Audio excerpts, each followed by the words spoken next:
lesson for young men about having a big ego and acting like you're the man when you're clearly not. And I guess, so long story short, I was here in Bucharest about 6 or 7 years ago. I just moved here, and a friend of mine came to visit from New York City. So he'd taken me out in New York before, so I thought, oh, well, he's in Bucharest, I'm gonna show him a good time. And the nightlife here is absolutely amazing, so I booked the best table, and I needed some women around. I don't pay for women. People assume I do because I'm rich. I don't. So I called every girl I know who I'm friends with, and I said, bring some of your friends to this table. So I called too many, and about 50 different women turn up, all looking their absolute best. I'm there with this guy, and he's mind blown. And my ex shows up, a girl I used to date. And she looks incredible. She did it on purpose to get me, to trick me. She turns up looking like $1 million, absolutely gorgeous. I'm like, why did I stop talking to her? Am I stupid?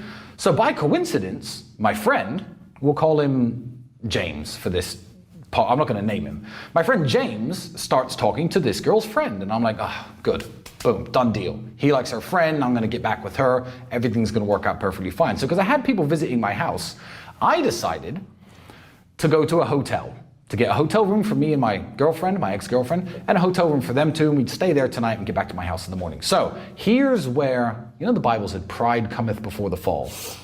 So I thought I was the man. I turn up at this hotel, beautiful woman on my arm, and the guy, I mean, a little bit rude, gives me this piece of paper for tourists to fill out. It's some English language piece of paper for the government to measure tourism information. I was like, bro, I live here. I speak your language, I live here, I don't need to fill that out, I'm not a tourist. He goes, do you have a Romanian passport? I said, no. He goes, you have to fill it in. I said, bro, just give me the rooms. Here's the money. Let's go. No. You can't have the rooms until you and him fill these in. So I'm like, oh, for fuck's sake. So I thought I was the man at this point. I said, all right, get the pen, name, Captain Dickhead, passport number, 1, 2, 3, 4, 5, 6. Boom, money. Give me the keys. Okay, cool. He took my bits of paper. So I go upstairs. It's now getting to 5 o'clock in the morning. I'm drunk. She's drunk. Everyone's drunk.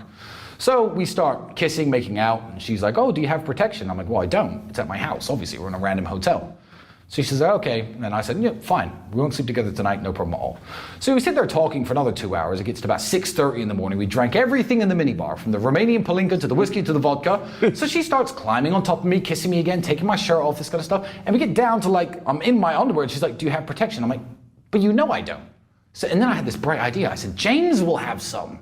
I know James will have some. So I run out of the hotel room in my underwear, go into the hallway, walk down the hallway, knock on James's door, who's an American, and I hear a Romanian man say, who's that knocking on the door? So I run around the corner, terrified, because I think I'm going to call him in my underwear. So I'm hiding around the corner, still got a rock hard on, in my underwear, and I look around the corner, and I'm like, I don't know where James's room is. But then I realize, I don't know what room I just came out of. And the hallway all looks the same. Red carpet, red doors.